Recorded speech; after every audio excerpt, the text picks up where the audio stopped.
conteúdo. Ok? Então, vamos lá, dando sequência à nossa disciplina, à nossa sessão 4.3, a última da unidade 4, a que fecha o livro, a que fecha tudo, que fecha geral. Acabou-se, né? Então, dimensionamento de estacas. Nessa 4.3, nós falamos o quê? Nós falamos, vamos fazendo uma revisão, na 4.1 a gente falou sobre capacidade de carga de estaca, como é que a estaca é projetada, como é que eu calculo e determino quanto de carga a estaca vai receber. Na 4.2, nós vimos alguns ensaios para confirmar se essa estaca está íntegra, se deu tudo certo, se está tudo bem, né? E vimos até, inclusive, no último exemplo, ele não é de estacas, e sim para aplicado em fundação direta.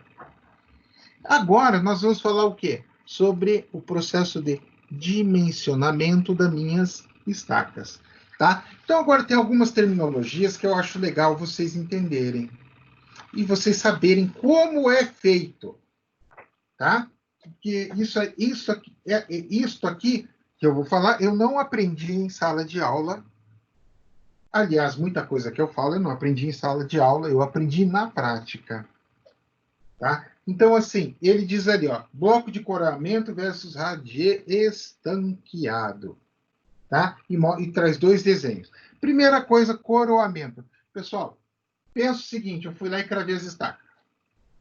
Sobrou um pedaço de estaca para fora? Sim, sempre vai sobrar um pedaço de estaca ali.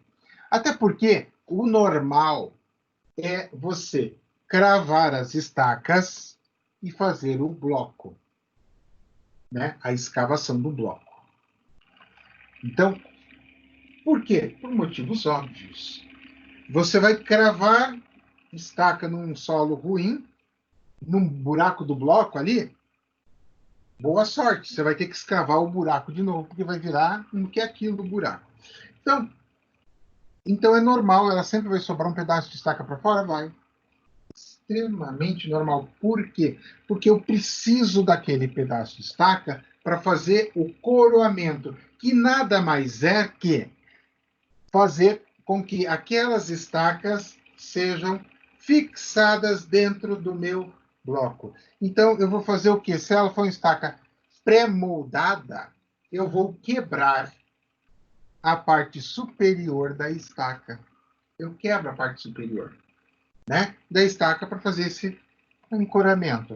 Se ela for escavada, evidentemente, né, você vai fazer o quê? Marcar o nível até onde o concreto chega para você escavar com aquela ferragem exposta. Eu não preciso dizer que seria burrice, né? Isso é muito claro, seria burrice, você concretar o buraco até em cima a estaca, para daí escavar e quebrar. Né? Você jogou material e teve trabalho a mais. Não faz sentido nenhum. E, professor, mas me diz uma coisa, eu entendi o conceito. Eu vou segurar este concreto para baixo. Como assim? Vamos lá, vamos entender? Faz de conta aqui, ó. Este cara aqui. Né? Aqui é meu bloco, ó, a base do bloco, tá? E eu vou quebrar as estacas aqui, ó, nessa linha, para ficar aqui dentro. Ó, com a ferragem bem bonitinha tal, para ficar aqui dentro, exatamente como isso aqui, ó, nessa linha da armadura de baixo, ó, na linha da armadura de baixo, tá vendo? Ah, legal. Então tá. Então, o que você faz para deixar nesse nível? Muito simples, pessoal. Aqui a abertura da tua estaca, o diâmetro dela é X. Pega X mais alguma coisa, pega uma tabuinha, tá? E pega aqui, ó, uma tabuinha, ângulo reto em cruz, uma outra tabuinha aqui. Vai concretando e vai medindo o nível. Opa, chegou no nível, beleza, parou. Simples assim. É eficiente? Muito eficiente. Cansei de fazer isso, tá? Então, vamos lá.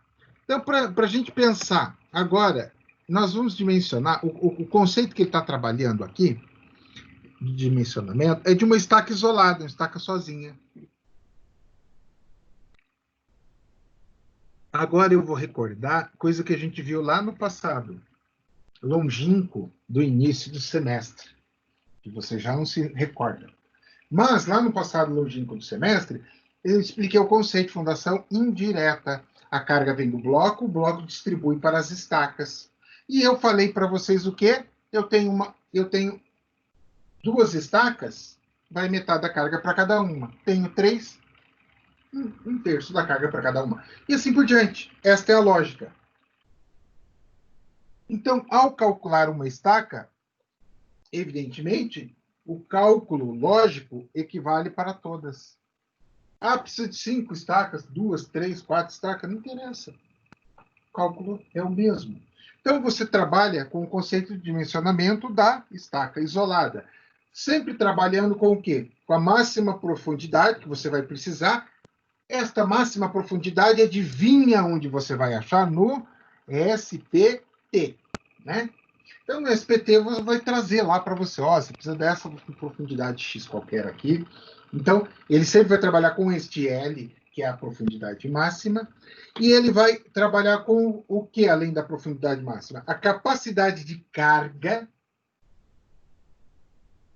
tá? E carga admissível, consequentemente, com fator, combinado a fator de segurança. Tá? Então, baseado nisto, eu vou ter uma.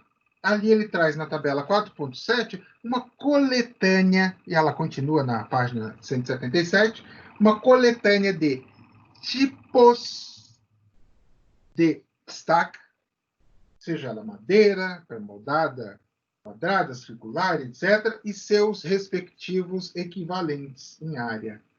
Tá? Então, como funciona? Olha lá. Continua. O estaca Strauss, estaca raiz. Na verdade, são o quê? São correlações. Por quê? Lembra, eu falei isto no início da aula 4.1. Eu não tenho como dimensionar a minha estaca. Eu tenho que adequar a minha necessidade às estacas existentes. Está ali, isso é uma prova cabal. Está aqui.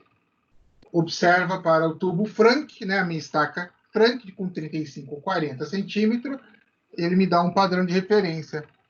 Eu cheguei num cálculo que eu vou ter que fazer uma Frank de 80 centímetros. Parabéns. Né? Mas se você tem ali, neste exemplo, 35 e 40, não resolve. Você vai ter que adequar. Então, isto vem a reforçar aquilo que a gente viu lá atrás. Então, quando as cargas aplicadas pelo pilar são somente verticais, nós podemos adotar, né, esse conceito de estacas isoladas para os pilares de menor carga. Ou seja, eu posso lançar uma estaca isolada, somente ali um pilarzinho, tal. Beleza. Só que a gente sabe que a lógica não é essa. Os pilares não são dimensionados para esforços de compressão, total compressão, né? É uma lógica. Se eles fossem dimensionados por compressão, eu não precisaria colocar aço no pilar. Compressão total. Eixo vertical, eixo axial 100%. Eu tenho esforços resultantes de aplicações laterais, deslocamentos, etc. Então, eu vou levar outros efeitos para a minha estaca. Então, está aqui, ó, momento aplicado. Isto é algo que eu posso ter. Olha que interessante. Então, eu tenho um momento solicitante de uma carga, tá? E aí, eu tenho uma estaca comprimida e uma estaca tracionada, conforme o momento. Vamos lá, vamos expandir, vamos pensar, vamos sair da zona da preguiça. Imagine que eu dimensionei essa estrutura, ela tem a carga de vento atuando nela, como a gente já falou, que ela não é algo que nós vamos ter, essa carga de vento atuando na estrutura. Imagina que eu tenho um vento vindo da direita para a esquerda, ela vai fazer o quê? Ela vai tracionar a estaca em azul e comprimir a estaca em vermelho, em função do momento. Tá? Então, outros detalhes, outros tipos de situação. Imagine que eu tenho agora uma estrutura na divisa. Eu fiz lá. Divisa, é normal isso acontecer? Claro que é. Eu já alertei vocês em relação ao tubo de pressão gerado e projetado para fora da obra, que daí alguém pode escavar o terreno vizinho e complicar a tua vida. Por quê? Porque ele danifica a obra que você fez e aí a culpa é tua. Né? É fácil de provar que você errou no bulbo de pressão. Então, observe essa estaca deslocada mais para dentro, fora do eixo. E ainda você tem uma viga de ligação para fazer o quê? A redistribuição de carga. Né? Eu alivio, eu retiro carga do bloco de 2 estacas, transmitindo esta carga para o bloco de 3 estacas. Qual é o objetivo de fazer isso? Tá? Então, eu vou fazer com que eu reduza a ação. Tá? Então, aqui tem até uma simulaçãozinha, né? O dimensionar pelo menor bloco possível, atendendo o espaçamento. Entre eixos de estacas com diâmetro de 2,5 polegadas, tá? Isso foi dado pelo livro, não fui eu que coloquei esse dado, para estacas cravadas e de 3, né? Diâmetro 3. Então, para as estacas escavadas, respeitando o espaçamento mínimo entre estaca igual a 60, a distância entre o centro da estaca e a borda deverá ser de 1 a 1,5 e de meio mais 15. No caso de estacas alinhadas, no bloco deve ser de 2 vezes A. Eu falei isso no começo, tá? Aqui é o meu L definido em 60, tá? Aqui eu vou ter uma correlação do meu diâmetro. Esta é a divisão. Não tem grandes mistérios, não tem grande segredo, é muito simples. Por quê? Isto é o cálculo, é só distribuição. É só distribuição, né? Aí, logicamente, nós temos que calcular a estrutura. Então, aqui nós temos aqui na página 180 blocos típicos. Eu já executei, por incrível que pareça, mais este do que este. É até engraçado, mas é verdade. Por quê? Porque este infeliz ocupa mais espaço, dá interferência com os outros blocos, com a outra parte da estrutura. E esse cara é mais neutro. Irônico, né? Esse aqui é igual a esse, tá? Rigorosamente, esses caras aqui são iguais. Tá? Este cara é com este. Mas o cálculo e a forma é diferente. Então, o comportamento de uma estaca isolada é diferente quando ela está atuando em grupo. E é claro, a gente acabou de ver lá, opa, eu venho com uma força aqui. Coloco essa em tração e coloco esta em compressão. Então, essa diferença se dá pela interação do maciço de solo que envolve as estacas. Né? Então, por isso, a disposição das estacas do bloco, o decoramento e a distância entre elas irá influenciar na capacidade de carga e recalques conjuntos. Então, antes da gente olhar o recalque, aqui é muito simples, né? Ó, esse é o recalque gerado por uma estaca. Aqui eu tenho 3, 6, 8 estacas. Vai ser maior. É essa a ideia. Mas aqui, vamos lá, pessoal. Na verdade, uma coisa que vocês têm que ter em mente você vai fazer tua obra, você fez lá tubulão, sapata, bloco. Qual a solução? Não sei. Eu não olhei o teu SPT, né? Você tecnicamente vai decidir qual é a melhor.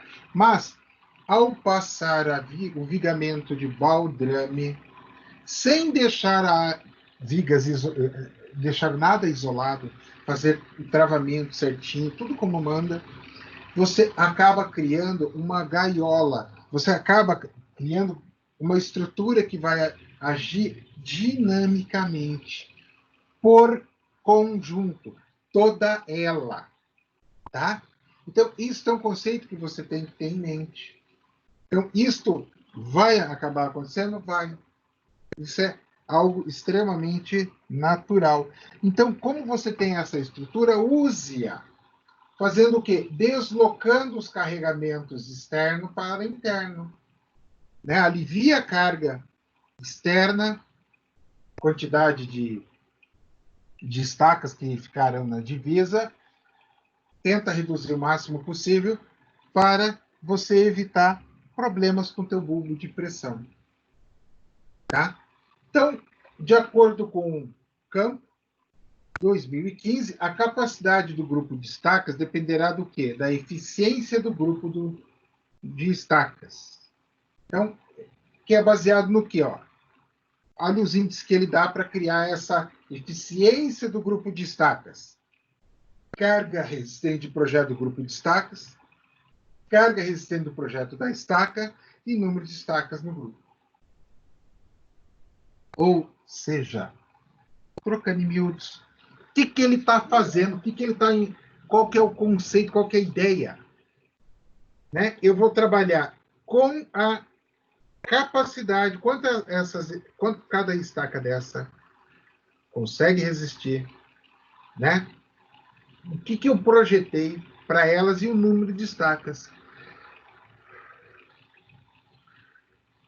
E aí eu consigo fazer o quê? Estimar qual será a perda de eficiência. Tá? Então, pelo método dele, do Field, aí o que eu acabei de falar, por que esse cara é ruim, não só pela distribuição de carga, mas também pelo espaço. Né? Porque, pensa, ele pega debaixo de uma viga. Ele vai pegar debaixo da viga. Automaticamente você vai ter a projeção de espaço maior. Tá? Então, observando ali, ele considerou duas estacas adjacentes e uma estaca central. As duas adjacentes em verde, a central em azul. Então, ele subtraiu aquele 1/6 da relação que ele fez. Aqui, ó, desculpa, 1/16 da eficiência de estaca. Tá? Então, ele pegou duas estacas adjacentes, vezes aquele percentual. Opa, chegou aqui, chegou nesse valor. De 1, menos 1, porque é o inteiro. Tá? Então, vamos lá. Um exemplo da página 182. O engenheiro calculista lhe entregou a carga dos pilares de 100 toneladas força, 110, 150 e 200 toneladas força. Para você determinar o número de estacas por pilar e desenhar os blocos em planta. Você já havia definido, né? Anteriormente, o tipo e o modelão de estacas. Eu iria trabalhar com estacas pré-moldadas circulares protendidas vazadas. Olha que chique. Tá? E com diâmetro de 33 centímetros, com 12 metros de comprimento e carga admissível de 37,5. Tá? Então, eu vou pegar o quê? Calcular o número de estaca por pilar. Eu pego o N aqui. A carga do primeiro pilar, 100. Quanto aguenta uma estaca? 37,5. O sistema é bruto, eu falei para vocês. A carga veio do pilar e dividiu para as estacas. Só que 2,67 não existe. Você vai ter que arredondar sempre um número maior inteiro. Está aqui. Viu como é fácil calcular a estaca? Muito fácil, né? Daí você calcula o fator de agrupamento. Mas vamos considerar o seguinte: 2,67 para 3. eu já criei uma margem de gordura. Este fator aqui, pessoal, praticamente é ignorado, tá? É desconsiderado. Mas olha porque olha o resultado final. Tá vendo? Mas tudo bem, dá para aplicar, professor. Vamos aplicar, vamos. Uso 1.16, número mágico, 1 sobre 16 avos. Chega nesse valor, aplica naquela forma que a gente já viu. Chegou no número de estacas. Para quem? Para 100 toneladas. Aí ele tem 110, 150 e 200 toneladas. Então, esse aqui deu 3 toneladas. Só que olha que ele deu bem próximo. Aí ele obrigou a majorar. 4 estacas, deu 81, opa, 4,9, vai para 5 estacas. Tá? Mesma coisa aqui, deu 6 e aí ele majorou. Tá? E aqui é o número de estacas que ele sempre vai estar utilizando. Vamos olhar e voltar agora a analisar esta informação. Então, eu tenho aqui 3 estacas. Então, eu tenho que multiplicar o quê? 2 e mais 1. Por quê? Refrescando a memória. Eu tenho sempre a estaca central, mas as estacas laterais. Professor, e se for 5 estacas? Uma central e as outras são laterais, né? Olha só. 2 mais 1. Por quê? Deu 3 estacas. Daí redimensionou, foi para 4. E aqui, 4 estacas. 4 vezes 3. Por quê? As 4 estacas são iguais, ó. Ela forma o quadradinho. Uma estaca em cada extremidade. São iguais, então por isso vai direto. E aqui a última, a de 5. Não, 6 estacas. 6 estacas já não é igual porque ela é retangular. 1, 2, 3, 4, 5, 6. Que coisa mais linda do mundo isso aqui, né? Tudo bem. Vamos lá. Aqui. Você sabe que a culpa não é minha. Sabe que eu desenho pior que isso no quadro. Não tiveram várias aulas comigo. Tá aqui. Então vamos lá, pessoal. Tá aqui as minhas 6 estacas. Elas não são alinhadas, né? Porque é um formato retangular. Mas aí estas duas aqui eu considero como o centro e essas aqui as adjacentes. 4, 2, 2, 4. Ó. 2 mais 2, 4. Chegou no percentual. Tá? Então, está ok. O ideal, ele colocou um limite de 8 estacas nesse porte de obra. Não existe uma correlação, tá? Não tem. Ele achou bonito fazer isso, mas não existe uma regra. Olha, eu não posso. Parece que tem alguém no hall? Fábio. Tá. Você não pode se basear nisso porque é loucura. Não faz sentido nenhum. Isso aqui não existe na prática, tá, pessoal? Não existe na prática. 8 estacas, não ultrapassar por causa do porte da obra. Não, isso não existe. E, evidentemente, é um bom senso, né? Você sabe que, pensando assim, na lógica, vamos lá, mais ou menos aí, vamos trabalhar com 30, então cargas do pilar, tá? Na faixa de 30, 40 toneladas força, você vai trabalhar aí com abaixo de 5 estacas na tua obra. Isso pensando numa estaca escavada de diâmetro de 25 que você vai fazer na tua obra. É uma estaca bastante comum. Tá? Abaixo de 5 obras. 5 estacas. Aí, quando você sobe o tom, você vai lá para 80, 90, 100 toneladas, você troca o tipo de estaca. E aí você vai ter um tipo de estaca diferente. Então, é muito relativo isso. E um pouco até besteira o que ele colocou ali, da forma com que ele colocou. Para esse tipo de obra, passar de 8 estacas. Não, você vai trabalhar com o dimensionamento da tua estaca, conforme a tua necessidade. Como assim, professor? Vamos pensar na lógica.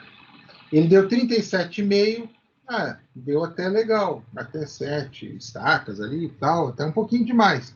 Dá conta. Podia até ser 50 a carga da estaca, né? Professor, mas eu vou trabalhar. Não. É que pensa, números redondos são muito mais óbvios de você conseguir e obter do que números picados na resistência das estacas, tá? Você vai comprar a estaca, nesse caso, uma estaca pré-moldada. Então, tem essa diferença a ser considerada. Então, digamos que a gente estivesse trabalhando com estaca de 50.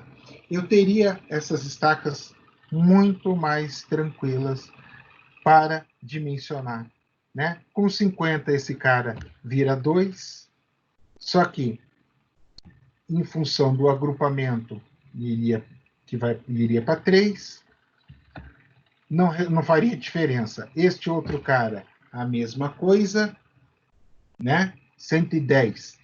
Mas 3 já daria. Neste caso já faz diferença, não vai para 4, fica com 3. Neste de 4 estacas, 3, daria 3 estacas, que iria para 4 estacas, reduzia uma estaca. E neste aqui, daria 4 com 5 estacas ao invés de 7. Faria uma certa diferença. Viram que eu mudei o tipo da estaca. Lembram que você não pode dimensionar a estaca. Isso não te pertence. Mas você pode fazer o quê? Escolher o tipo de estaca a ser adotado. Tá? Então, com as estacas cravadas, essa distância de eixo, ele calculou 2,5 vezes o diâmetro, né? Então, vezes 33, então, aquela distância entre estacas, este aqui é o quê? Este cara é o diâmetro da estaca, que foi dado lá no começo. Vamos voltar lá. Ó, tá aqui o diâmetro da estaca, tá? Que foi dada. Estaca circular, aqui é diâmetro, né? E o símbolo do diâmetro acabou não aparecendo como deveria. Ok? Então, faz parte. Aí, eu calculo o quê? A distância no eixo, de eixo a eixo. Aí depois, pego, calculo o meu D e a distância entre o eixo da estaca e a extremidade da borda. Aquele azinho. Aí aqui é feito o dimensionamento, como ficou as minhas estacas. Tá? Então, vamos pegar cada um deles e escrever ali para ficar mais fácil de ler, que assim fica ruim para ler, né? Então, o A está aqui. Este A, se a gente voltar... Opa! Vamos lá, vamos lá. O A... Aqui. L é a distância entre estacas, A é a extremidade, tá? E o B eu estou analisando, o L é horizontal, o B é na vertical aqui. Essa é a lógica. Então, vamos voltar lá, onde nós estávamos, aqui. Então, aqui, L, porque a distância de eixo a eixo, eixo a eixo. Tá? E aqui, da extremidade, o A seria ali também, que não está colocado, A também aqui, A também aqui. E aqui seria o meu B. Ou D, que ele calculou, A, ele calculou,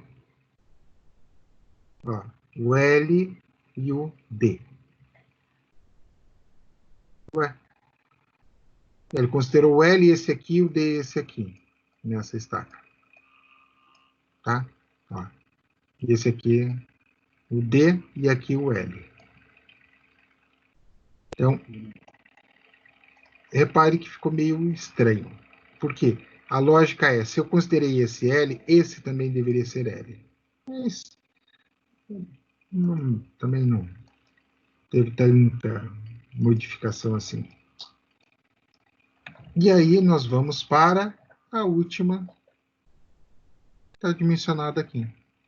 Então vocês viram que esta relação numérica aqui, ó, é bem banal, bem simples de calcular, porque ela é dada sempre em relação ao quê? Depende de quem? Diâmetro da estaca, tá? E aí você dimensiona o bloco. Olha lá. Aqui depende do L para calcular o D. O A não, o A já é descarado, né? É metade do diâmetro até a extremidade. O A já é descarado. Mas o L está aqui, ó. O L é em função do diâmetro também, ó, que por sua vez decalcula o D. Que é, logo, o D também é função do diâmetro. Bom, pessoal, desta forma, nós finalizamos a nossa sessão 4.3. Então, na aula de hoje, nós vimos a nossa unidade 4. Evidentemente, é uma disciplina blend e tal. Se não fosse, a gente teria visto uma aula para cada conteúdo, né? Talvez a aula, talvez não 3 aulas, mas 2 aulas seria suficiente para quê? Para que a gente fizesse alguns exercícios, algumas coisas para fixar mais este conteúdo. Mas pelo menos a ideia, o conceito geral é este. Na 4.1 a gente falou sobre estacas, fizemos as ponderações e considerações sobre a carga, a resistência lateral e de ponta da estaca, vimos os métodos de cálculo estático, dinâmicos e semi-empíricos, vimos como é calculado por Veloso e Quaresma, tá? Por Veloso e Quaresma nós vimos como fazer os cálculos, como seria possível, como seria trabalhado, ok? Depois vimos a correlação entre a carga admissível e a carga da estaca projetada. Avançamos no conteúdo. Na 4.2 nós vimos os testes, o pitch do martelinho ali, que propaga uma onda, retorna aquela onda para você e você tem como medir, em função do tempo de deslocamento da onda, a condição de integridade da sua estaca. Depois, nesta última, nós vimos a relação estaca-bloco. Nós já havíamos comentado, e a estaca, o bloco é diretamente proporcional à estaca, e não poderia ser diferente. A função do bloco é fazer a transição. Então, o menos relevante para a obra é o bloco. Você tem lá o pilar e as estacas, o bloco, porque... Como assim, professor? Vamos lá. Do que você depende? Quando você calcula tudo ali, está fazendo o teu pilar, depende de todo o teu carregamento para você chegar na carga do pilar. Perfeitamente. A tua estaca depende de quem? Do teu terreno com a carga do pilar. Certo? E o bloco depende somente da estaca. Tá? Então, ou seja, você tem dois caras ali com ponderações diferentes. Então, a estaca, ela depende somente da carga do pilar? Não, ela depende da carga do pilar e da condição do terreno. Tá? Então, as variáveis, né? Analisando as variáveis. E o bloco, ela não tem nenhuma variável externa. O pilar tem o carregamento como externo. A estaca tem o terreno como externo. E o bloco? O bloco não. O bloco está vendido na história. Por quê? Os fatores externos não influenciam o bloco. onde que eu quero chegar? A sapata é influenciada diretamente pelo terreno, certo? Na sua área de capacidade de absorção de carga, a sapata. O bloco não. O bloco não depende do terreno, ele depende da estaca. Tá? Ah, professor, mas se fizer, então o bloco posso fazer de qualquer jeito? Claro que não. Ninguém falou que pode fazer de qualquer jeito. O que a gente está estabelecendo só as relações de dependência. Ok? Então, mais ou menos isso, né? Ou seja, para calcular um bloco, eu não preciso de nada. Eu preciso de dados da estaca que já vem pronta, a quantidade de estaca. Eu não preciso quanto que deu a carga da estaca, não. Eu preciso da quantidade. Finish. Tá? Essa é a lógica. Pessoal, assim nós terminamos a nossa aula. Dúvidas, comentários? A nossa última aula juntos, né? Eu desejo a todos sucesso, uma boa sorte na profissão. Precisar de alguma coisa e eu estiver ao meu alcance, né? Vocês têm o meu contato, eu fico à disposição. Espero que Ô, vocês professor, gostem. obrigada. Espero que vocês gostem da profissão. Torce aí pelo TCC, professor. Ah, vai dar tudo certo. Deus quiser. Você vai estar na banca, Jeff? Então, eu acho que não, eu não sei, não me falaram absolutamente nada. Nesse semestre, me Entendi. deixaram só com essa disciplina de fundações. Então, não sei o que eles vão decidir. Mas vai dar certo, se Deus quiser. Vai Nós te dar damos tudo certo. notícia, viu? Isso. Não, olha, eu tenho certeza que todos vocês vão passar. Eu vou dizer uma coisa para vocês. Né? Eu não deveria, mas eu vou dizer. A banca, pessoal, é um proforme. Por quê? Porque você já vem com o teu trabalho pronto. Do orientador virtual lá. Você já está com ele pronto, não está? E a atividade 3 é a que vale mais, né, professor? Ela vale 4.000 pontos. Exato. Não, então assim, você já matou. Você tem que apresentar, claro. Você vai ter que apresentar. Mas a chance de dar errado é quase zero. Quase zero. Né? Conselho, se fosse bom, não seria dado. Mas vai um lá. Para a apresentação. Pessoal, o que eu vejo? E, assim, eu devo ter, para ter assistido poucas, eu assisti umas 200 bancas, tá? Já participei de umas 200 bancas. Então, o que eu vejo onde que o pessoal escorrega? 3 pontos para que leva todo mundo para a vala. Primeiro, transparência, o cara vai lá e faz ela pequenininha demais. Segundo, entope de texto. Arrumou para a cabeça. Né? Arrumou para a cabeça, porque ele não vai conseguir. Por exemplo, na nossa aula aqui, eu produzo um material de resumo. Mas no caso de vocês, vocês não precisam desse material de resumo. Então, coloca na transparência aquilo que é o teu necessário. Faça um teste em casa. Pega a tua transparência e vai lendo naturalmente, como você estivesse apresentando, marca no relógio. Né? Então, você tem um tempo X para apresentar. Uma das coisas que o povo pega no pé é quando ultrapassa esse tempo. Se você não ultrapassa o tempo, colocou o necessário. A banca gosta, pessoal, de figuras, esqueminhas, detalhes, assim. Ela adora isso. E vamos ser bem sinceros, nós somos visuais. A hora que eu comecei a falar de esclerômetro, daí opa, não, calma lá. Fui na internet, mostrei a imagem do esclerômetro, vocês já estão com o esclerômetro na cabeça. Agora, imagina se eu não tivesse mostrado o esclerômetro. Vocês vão estar até agora imaginando como é que é um esclerômetro. Então, faça uso deste tipo de ferramenta. Coloque o mínimo possível de informação. eu vou ser sincero, os professores não vão ler o trabalho de vocês, não vão na banca. Por quê? Porque não dá tempo, é muita informação. Imagina, digamos que cada um produziu 50 páginas. Aí você pega, junta todo o povo da Civil.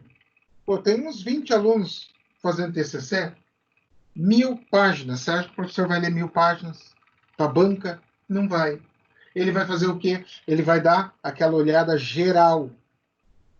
Ok? Então, não se comprometa, não aborde o assunto de uma forma que você não domina.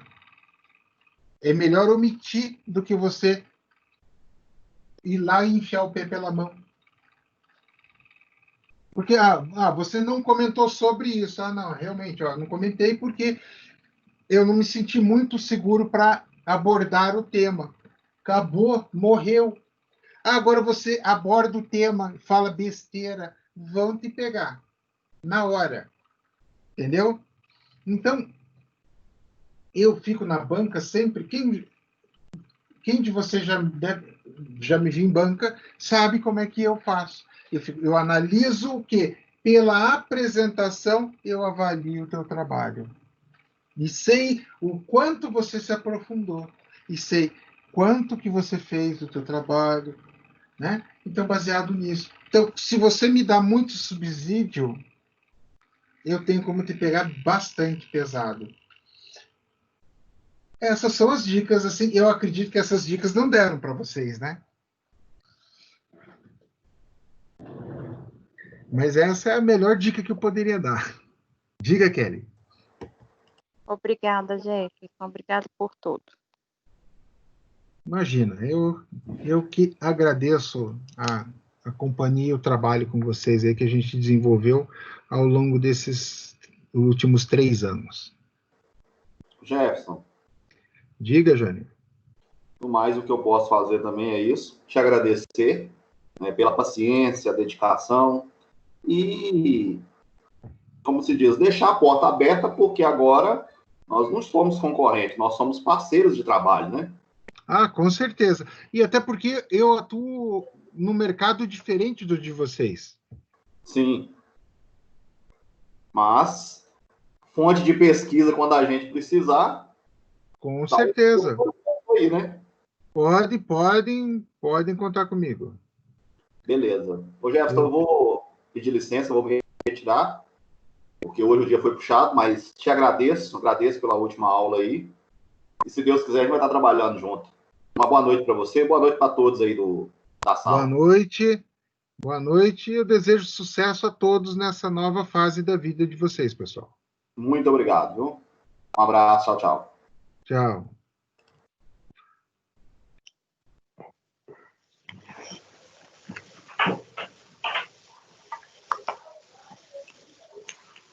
Bom, pessoal, então finalizamos. Oi, pode falar.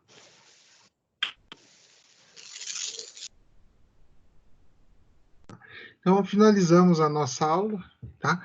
Desejo a sorte a todos.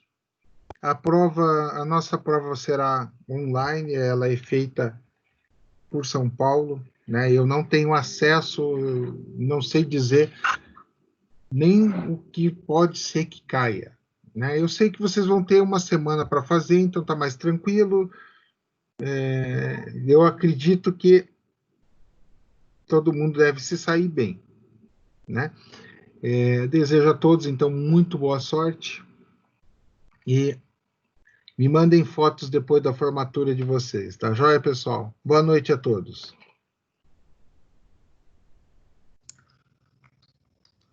Falou, Gerson. Boa noite, muito obrigado e até mais para todos aí.